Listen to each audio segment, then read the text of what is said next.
Thank you very much. And, I've spent a third of my adult life living out of a suitcase.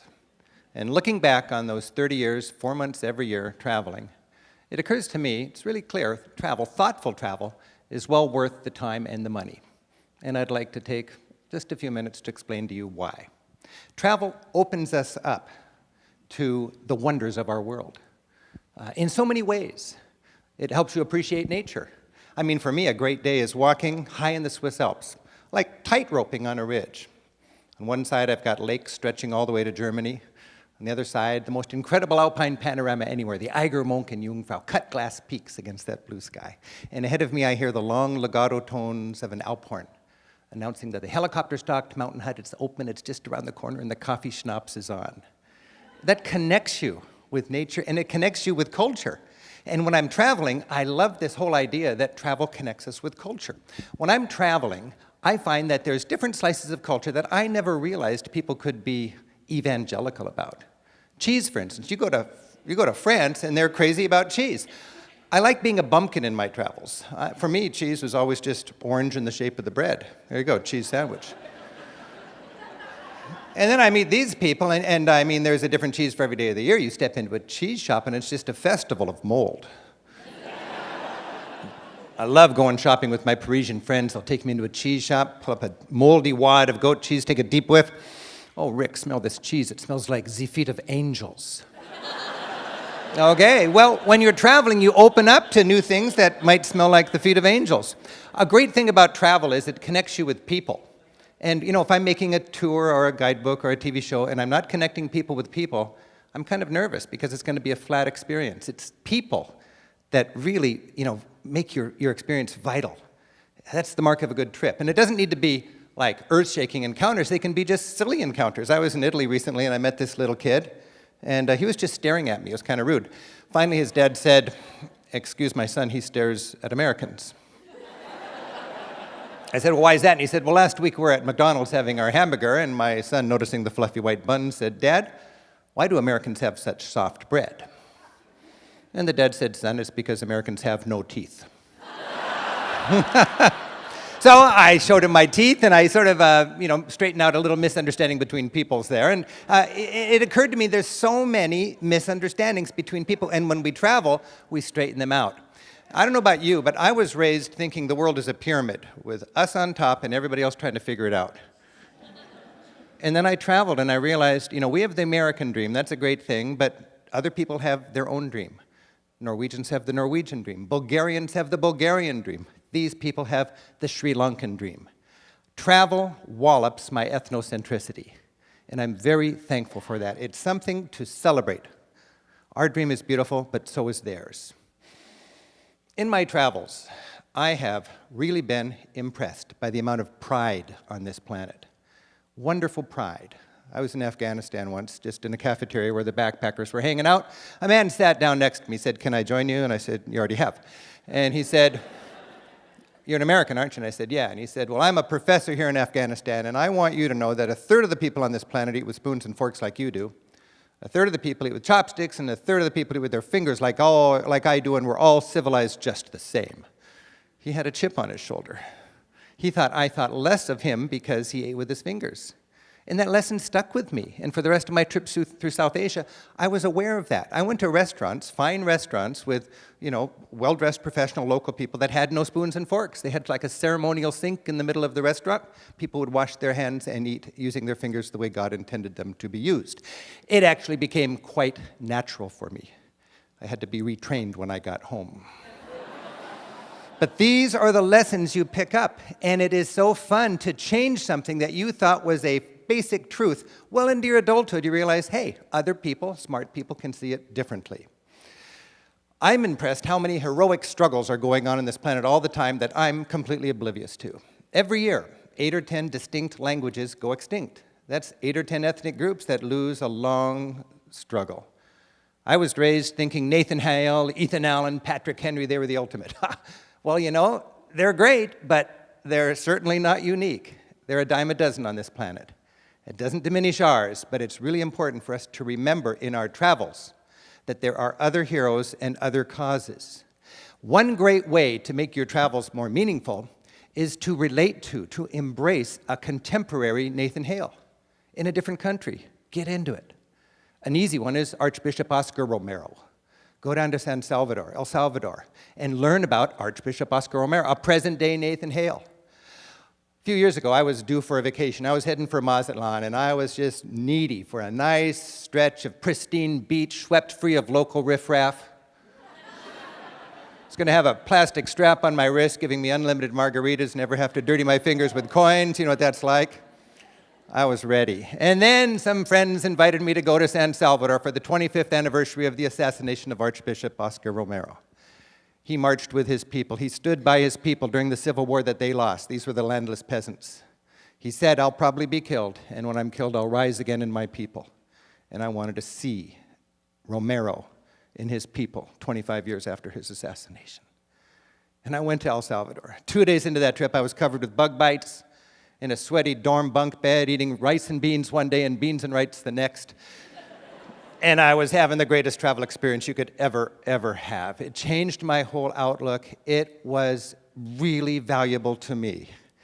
And I marched with those people. And in El Salvador, we came upon a monument that looks a lot like a monument we all know and love, the Vietnam Memorial in Washington, D.C. It's a knockoff of that memorial, right there in the capital city of El Salvador, with just as many names chipped onto that black granite. The only difference is these are names of people who died fighting you and me. Now, maybe they were communists and we had to kill them all. I don't know. It's not an issue of, what is the reason for that. There's a reality. There's 50,000 widows who died fighting us for a cause. And I want to know that cause. I want to empathize with that cause. I don't need to agree with it, but I want to appreciate it. That's why I went to Iran. A few years ago, I had the great opportunity to go to Iran with a public television TV crew to make a show. People ask me, why are you going to Iran? And I thought about it. Why am I going to Iran? And it occurred to me, I'm going here because I think it's good character to know people before you bomb them.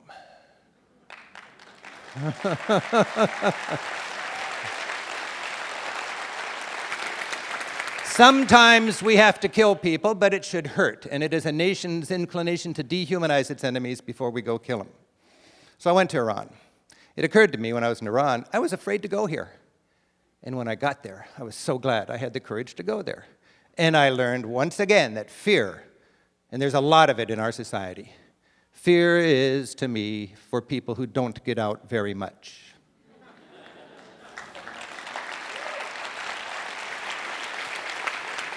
Now, when you go to Iran, it's a thriving country of 70 million people. I want to know what makes them tick. I'm in their capital city, Tehran, with about 12 million people, and there's a veneer of hatred there. I mean, look at the banner there. It's an 8-story tall American flag made out of dropping bombs and skulls for stars and stripes, saying "Down with America."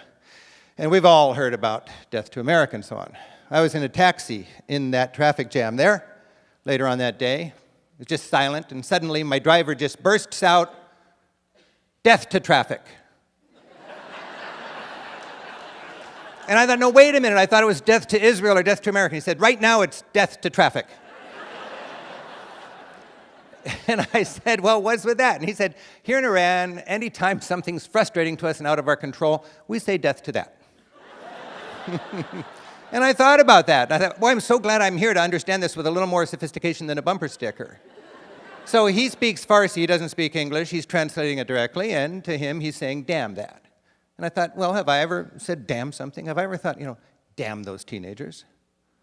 Well, yeah, I have. And, do I really want them to die and burn in hell for eternity? No, it's just after midnight, turn down the music. Damn those teenagers.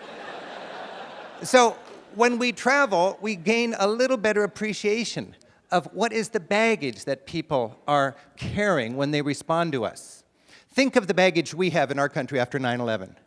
We're a mighty nation of 300 million people. We lost 3,000 people on 9/11 10 years ago, and it's part of our baggage, just like for our parents it was the Depression and World War II and so on. Well, Iran's got baggage, and we need to understand that if we're going to deal with them smartly.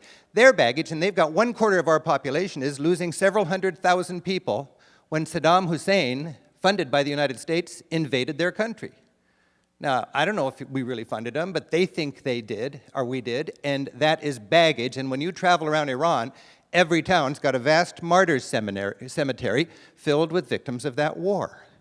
And for me to see a widow sitting on the tomb of a dead loved one, as she's done every week for decades, knowing the propaganda she's lived through and the struggles she's lived through, that's baggage. I got to understand what she's going through if I can understand their country better. I wanted to know what makes 70 million Iranians tick, and I found out a lot by going to Iran and actually traveling there. I was standing on the street corner one day, and a woman crosses the street.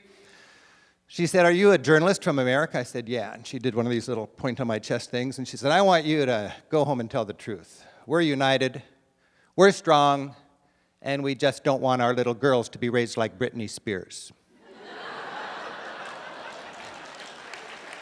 I said, "We got something in common here." And I thought about that. What's her baggage? Well, you know, they grew up with the Shah on the throne. And if you grew up with the Shah on the throne, back then they were bragging the miniskirts are shorter in Paris than they are in Tehran. You don't want your little girl to become a boy toy, a crass materialist, and a drug addict. And for good reason, given her situation, she was afraid of that. I wanted to know, what is the core constituency of the fear-mongering party that rules that country? And I learned. It's small town, less educated, fundamentalist parents. Good people motivated by the same thing their counterparts are here in the United States: fear and love. That's a powerful lesson you cannot learn watching TV. You need to go there and meet these people. A great sort of learning area, wading pool for world exploration to me is Europe. It's kind of my beat. I love going to Europe because we have smart, similar people dealing with similar problems and coming up with different answers. We can compare notes. Europe and America are both wealthy, Christian, democratic, capitalist societies. We're all passionate about government by, for, and of the people. I've thought about this, and I think there's a difference. Here in the United States, we're all about government by, for, and of the people via the corporations we own. Now, that's not a judgmental statement. That's just a kind of an observation. And it might make sense for a government to provide a good environment for our corporations to prosper. I think in Europe, they've got government by, for, and of the people in spite of the corporations they own. I think their government goes to bat for the future, for the poor, and for the environment at the expense of their businesses. I'm fascinated by how the United States is really into legislating morality. In Europe, they've got the same victimless crime issues, and they have different approaches to them. And my friends in Europe always remind me a society has to make a choice: tolerate alternative lifestyles or build more prisons. And then they always remind me we lock up 8 times as many people per capita as they do. Either we are inherently more criminal or there's something funny about our laws. Prostitution's a good example. When you travel around Europe, you realize in a lot of countries, prostitution's legal. Prostitution's not good, nobody would say that, but it's a pragmatic kind of harm reduction that motors their laws and policies about this issue. And they would rather have a situation where sex workers are unionized. In order to get a license, they have to be checked by a doctor or a nurse so they're not spreading diseases. And so when they push their emergency button, a pimp doesn't come to their rescue, but a policeman does. Doesn't work perfectly, but that's their attempt to deal with this problem. We can learn from them. I think it's interesting when you go to Scandinavia, how many drunk teenagers you find on decorated trucks. And finally I asked, what's going on? And it was always in the spring, like May and June. And they said, here in Scandinavia, our kids really get drunk on graduation time, and the parents don't want them to drink and drive. So in a classic European sort of example of pragmatic harm reduction when it comes to soft drugs, the Scandinavian parents pay for the kiggers, they hire a truck and a driver, they let the kids decorate it, and the kids go from house to house, and their parents serve them the beer.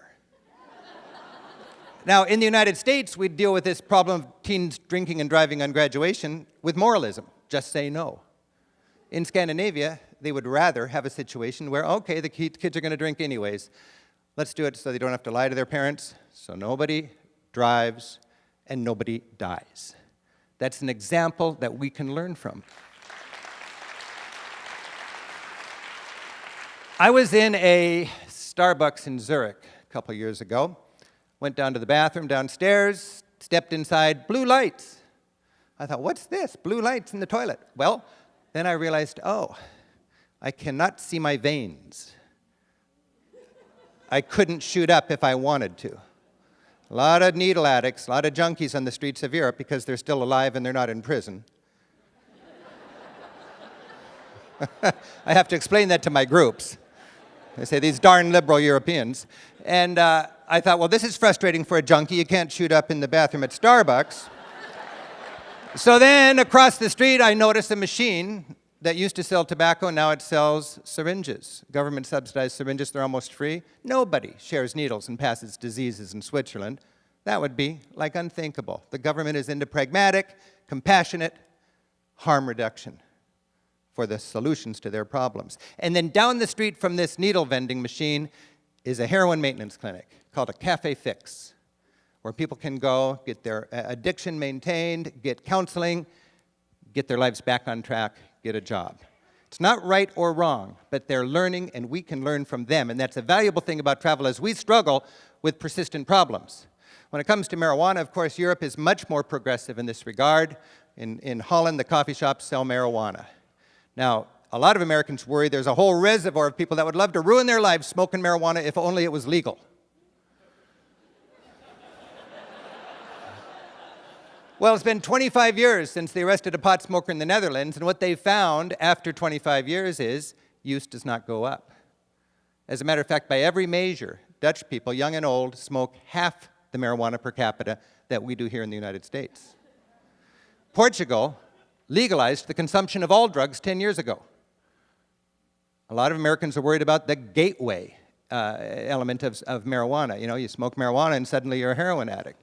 Well, in Portugal, they're worried about that too, and they've found the only thing gateway about marijuana is its illegality, because when it's illegal, you got to buy it from a criminal on the street who has a vested interest in getting you hooked on something more addictive and more profitable. We can learn from Europeans, and it's exciting.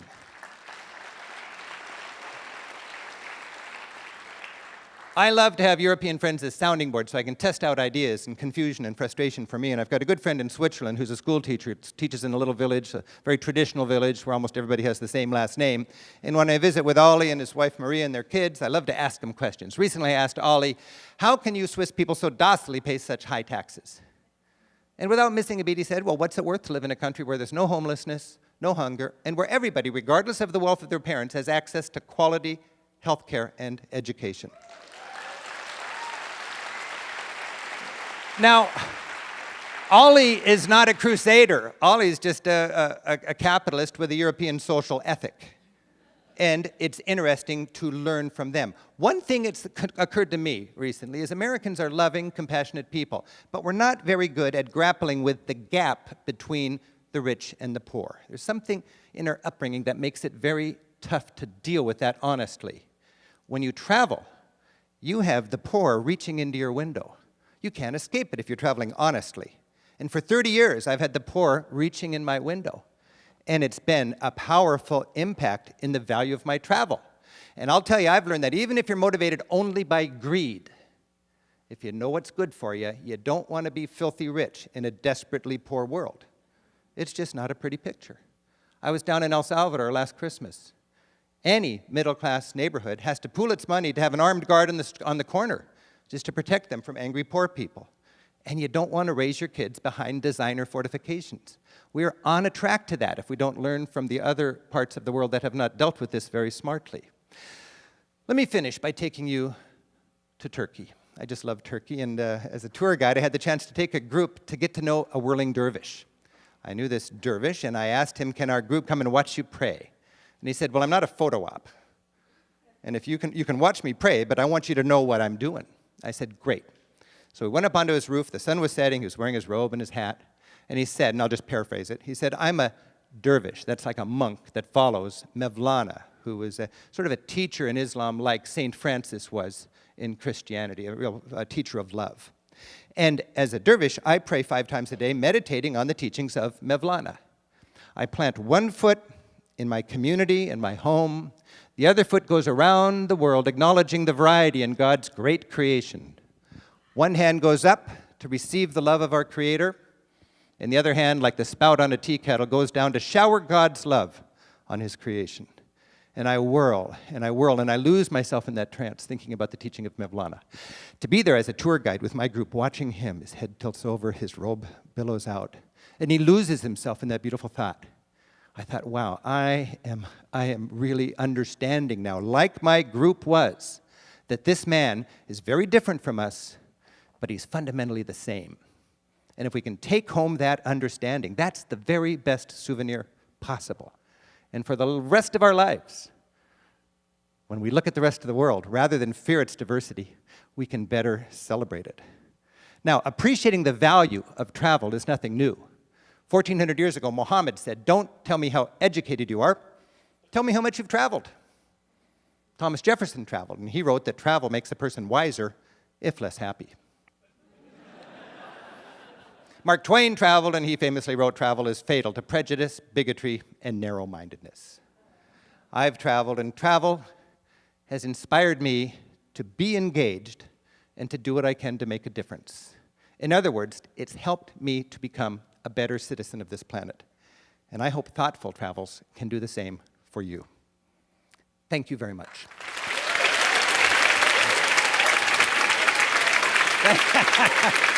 Thank you.